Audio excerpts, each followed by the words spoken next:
Welcome to the Human Flourishing Project. I'm your host, Alex Epstein.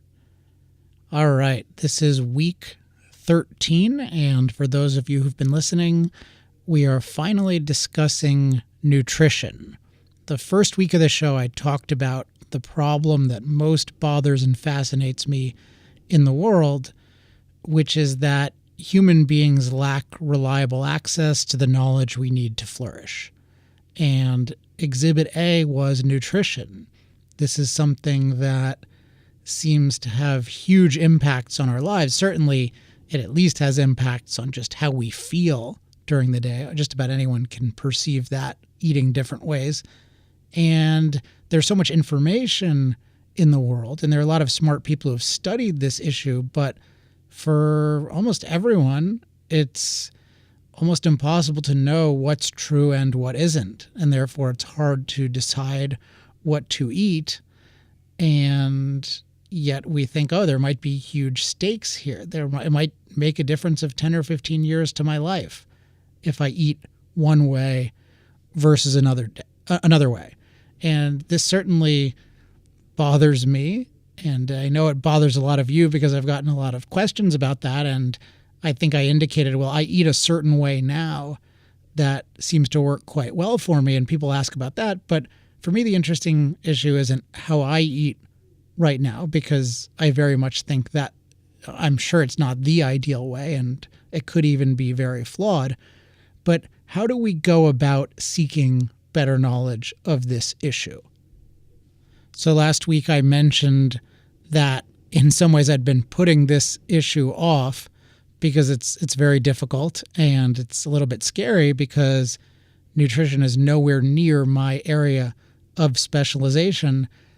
And yet the fact that it's so scary and so difficult and that it's so hard to find anything makes me feel motivated to see, okay, what can I do in terms of making some progress for me and also for listeners of this program. I think of us all as students of life. We're people that believe that knowledge is power, that better knowledge is going to empower us more. And there are all these different issues that are involved in our flourishing and our success in every area of life that involve these complex things that we're not getting really good knowledge about now. So I thought, okay, I'm going to just start tackling this step by step. I'll make lots of mistakes, but this is something that needs to be done. On today's program, I want to talk about two processes that I'm using. There are going to be a lot more, but these are two that I think are essential if we're going to have any chance at getting good knowledge. And if you've heard the program before, I talk a lot about knowledge systems, particularly knowledge acquisition systems. And those are the sets of processes that we use to acquire knowledge, or sometimes to fail to acquire knowledge. And one of my core convictions in life and in the show is that a lot of the way that we're going to get better knowledge is to have better knowledge acquisition systems. And the more we have that should also influence the knowledge explanation systems of people who know things and hopefully have them compete. And I've talked about that on other episodes on how that can be done. But let's just take as a given, right now we don't have any control over the people who know a lot. What can we do? So started just jumping into this. And one thing I did this week was I had some conversations with doctors that I respect. And these are people, I respect them in part because they're research oriented. And also these are people that I've known for a while and regard as intellectually honest. And interestingly, none of the doctors I talked to were specialists in nutrition. And one reason for this is just that I don't know anyone who's a specialist in nutrition. I know people who know quite a bit about it. But the other reason is because you can often learn a lot about a field by talking to people who are experts in related fields, but not in that field. And a reason for that is that often in a certain field, people will have faulty knowledge acquisition systems themselves. There will be certain kinds of bad tendencies, and I'm going to talk about a couple of those today. And often people outside the field are better at saying, hey, there are some deficiencies in what these people are doing, either what they're doing and or how they're communicating it. And when I talked to these doctors in the past week, I got a takeaway from them, and this might seem obvious, but I hadn't been applying it enough in my own processing of claims about nutrition. And the takeaway I got was that public commentators on nutrition have a major tendency to exaggerate.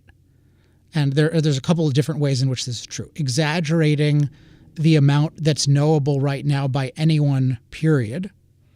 That's one. Two is expressing way too much certainty about their particular position, which everyone is doing for all these different views. So obviously at least some of them are wrong, but maybe all of them are wrong. And then three, this was a really interesting one, the importance of their views, or more broadly, the importance of making certain nutritional decisions. So the three big categories are, one is exaggerating the amount that can be known right now. Two is their certainty in their particular view. And three is the importance of the field. And maybe three doesn't make sense yet, but I'll go into it after I go into the others. And to illustrate how this works and why this works, I want to talk first about how we are susceptible to this, and specifically about how I am susceptible to this, even though I try not to be susceptible.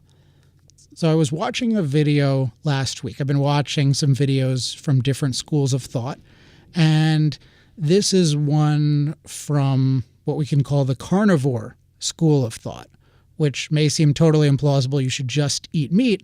But there are some really articulate people making that case, and there are some really interesting seeming use cases of this. And I've personally talked to a couple of people who are really smart and claim to have really good results. And this is not at all the way that I eat right now, but it's something I'd consider. And I was watching this video. It was by a guy named Dr. Barry Groves. And I was watching the video, and there was a certain definite logic to what he's saying. What was interesting to me, observing myself watch it, was I've had this feeling of, I want this to be true. So sometimes people have desires for things to be false because it contradicts their worldview. But for me in nutrition, I don't have any kind of worldview that says, oh, it's really good to eat plants or it's really good to eat animals. Like, I don't have some fundamental ethical preference there. My ethical preference is I want to do what's good for humans, including the human that is me. And what I found is, since I don't have that kind, I'm not a vegan or something, I don't have that kind of worldview that we should be a vegan morally and then hoping that that's the best kind of diet for us. I don't have that at all. So I had this feeling watching this video, I really want this to be true. And why was that? And then I realized, well, because this guy's making really forceful arguments. And one implication is that it's possible to know a lot about nutrition. B is that he knows a lot, that his view is really the right view. And then C, that it's going to make a huge difference in my life if I adopt his view. And all of those are naturally and understandably compelling things. All things being equal, we want there to be more knowledge in the world. We want to have access to the right version of it, and we want to be confident in that.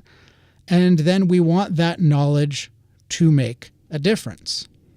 And when I was talking to these doctors, I reflected on this, and then it occurred to me, well, how much is known about this? And they raised a whole bunch of variables expressing skepticism about how much could be known in nutrition. And maybe I'll go into those some other episode. But in terms of it's just very hard to do the kind of testing that you try to do generally to validate things like, randomized double-blind clinical trials. That's one kind of aspect, but just talking about certain features of the human body and how we process things that are very hard to know. And then even when you study populations, there are all these differences in the populations on all sorts of levels. So how do you know what's going on there? They just pointed out there's a lot to say that it might be hard to know things. And one thing I noticed in watching different kinds of videos is that most of the public commentators do not acknowledge that at all. And one thing they almost never do is say, okay, there are certain things that we all know, that we all agree on. And then there are certain things that I think I know that I disagree with others on. And then there are certain things that I don't think any of us know.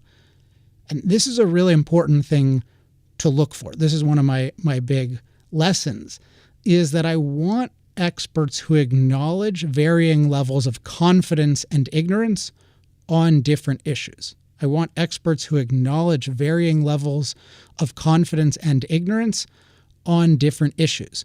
So when someone just says on a very controversial issue, they just give like, okay, A, B, C, it all just follows perfectly, and they act like they have everything figured out.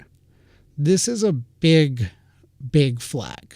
It's also a big flag because they're not acknowledging the dissenting views and dealing with those, and I'll deal with that in a moment.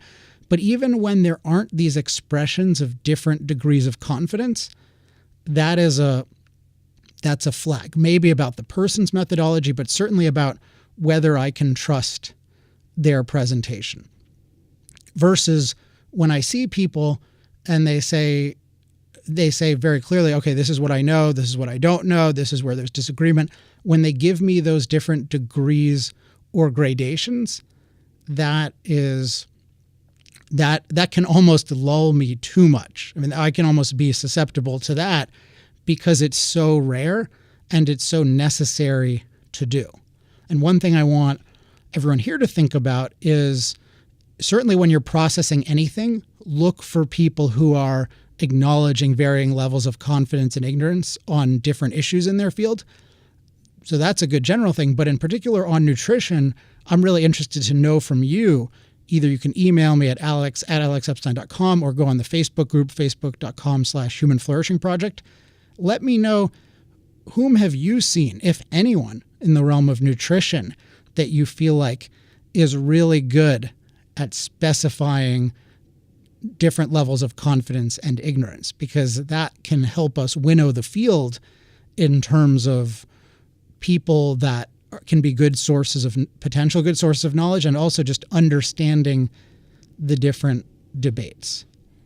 Now, one other aspect of this that I mentioned, so there's the issue of there's a tendency to overrate how much is knowable at a given time and to be over certain in their field. There's also a tendency to inflate the importance of the field. Now, nutrition is obviously important to some degree, and probably to a substantial degree. Certainly, as I said before, in terms of how we feel, it makes a big difference, at least within certain bounds. I think we've all had the experience of eating a certain way and we feel really, really bad. But with anything, there's the potential of exaggerating its magnitude. And sometimes people will act like, okay, well, if you're a vegan, then you're basically guaranteed to live to 90.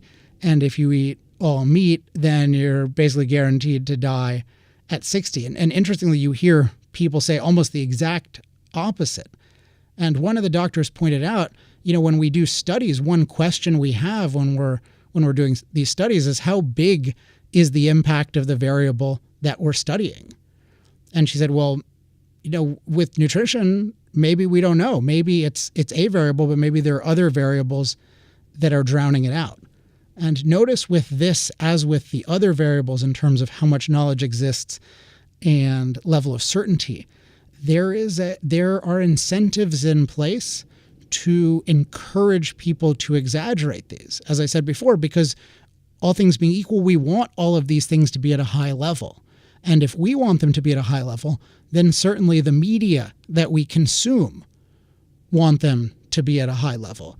And thus, as a general rule, media will tend to promote as authorities people who express a very high degree of confidence in how much they know and in their particular view, and then a high degree of confidence in how much it matters to our lives. I've certainly seen this very, very directly studying environmental issues, a lot of which I've studied in quite a bit of depth. And I see that when I talk to different people in a field, even if I disagree with them, versus looking at mainstream portrayal. If you take something like climate science, there's a clear tendency for media to look for the people with the most dramatic public predictions. And that's understandable in a certain sense, and who express a very high degree of confidence. So, for example, there's a guy named James Hansen, who's probably the most prominent climate scientist, and starting in the 80s, he expressed a very high degree of confidence in a certain set of models, which in my reading did not go very well. But it's no accident that he was chosen and promoted, because he expressed that, hey, we know a lot about how human beings impact climate, and I'm right myself, and this is really important. The fate of the world depends on it. And any given one of those could be, and I think in this case all are, exaggerated. Doesn't mean it's not important, but it's really a disservice when we get these things exaggerated. And the thing we have to realize as knowledge consumers is that there are systematic incentives for these things to be exaggerated. And thus, one thing we want to do as knowledge consumers is seek out and reward experts who are much more objective, who are intellectually honest. And one big giveaway there is, do they acknowledge varying levels of confidence and ignorance on different aspects of their issue? So again, I would love to get any examples from you of experts you've seen, particularly on nutrition, but if you have other fields too, that's great, whom you feel like, okay, these people are really good. So that's one big process that I wanted to talk about today, is seeking out the experts who acknowledge the varying levels of confidence and ignorance. And the second process is one that I've talked about in a previous episode, I believe episode 2, but it's very relevant here. And I'll set it up with the problem that necessitates it, which is that in trying to acquire real knowledge in nutrition and in other fields, we find that public experts very rarely acknowledge and answer the best arguments of their opponents. They very rarely acknowledge and answer the best arguments of their opponents. And as I've mentioned in a couple episodes, the ability to acknowledge and address the best arguments of your opponents is so valuable. It's such a service. If you're right, it's such a service to the people listening, because it just makes it so much easier for them to tell what's right. So I'll give you some examples of not doing this in different things that I've watched. So let's say I've been watching videos from two very different schools of thought. One is, we can call it the Carnivore School, saying that you should eat primarily high-fat meat. And then the other we can call the low-fat plant-based. Sometimes people call it vegan, but I think low-fat plant-based is probably a better summary of that. And so I've been reading from these different experts or claimed experts and watching their videos, and there are a lot of really smart people. And what's fascinating is each of them makes points that seem like they could be really important, and it's super frustrating to not see them addressed. So just give you a couple. I was watching this Barry Groves presentation, and he makes a point. He addresses, now in a sense he does this a little bit, because he addressed the argument, and this is probably why I found it compelling, but then there's stuff that he's not doing too. But he was looking at animals that eat plants, like gorillas.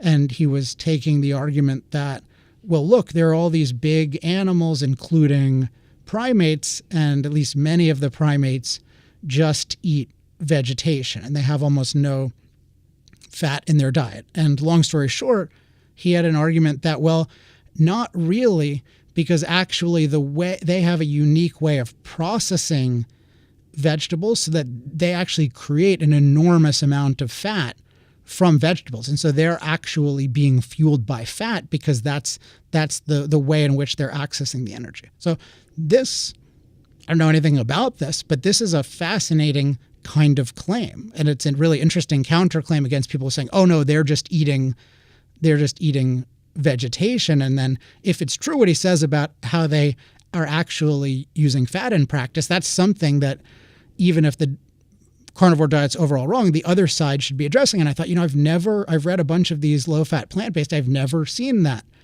from them. But then they have a whole bunch of arguments about, and there are so many examples of this, but I'll just give a couple. They have so many arguments, the low-fat, plant-based people, about population studies and just showing that, okay, the populations who are most long-lived are eating overwhelmingly low-fat, plant-based diets. And what was interesting, when I watched Barry Grove's presentation, he would talk about certain tribes that ate in the way that he prescribed, but he didn't give much about their longevity. And so he didn't address, and he certainly didn't, and the way he characterized eating low-fat plant-based meant it seemed like it was insane. It seemed like if you eat this way, you're just going to be completely debilitated. And yet there are all these people who are eating this way, and they seem to be living a long time, and he's not addressing that or that line of argument. So what am I supposed to make of that?